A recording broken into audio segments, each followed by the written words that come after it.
Mažoretky viacerí poznajú ako sympatické dievčatá, no málo kto myslí na to, že za úsmevmi sa skrývajú roky tréningu.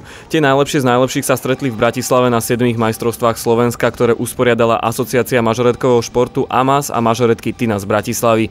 Išlo o celoštátnu kvalifikačnú a postupovú súťaž v malých a veľkých formáciách batón a pompom.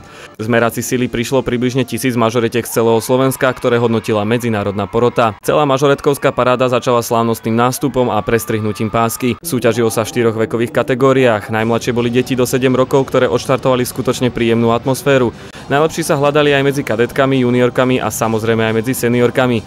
30 súborov predviedlo dokopy až 278 choreografií.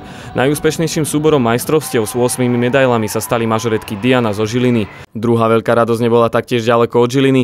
Úradujúcimi majsterkami Slovenska v kategórii seniorky Pompoms sa stali známe mažoretky Kordovanky z Rajca. Víťazstvom sa však nič neskončilo a mažoretky čaká ešte jedna veľká výzva. Prvé dve ocenené súbory sú totiž nominované na majstrovstvá Európy, ktoré budú koncom augusta vo Výškove na Morave.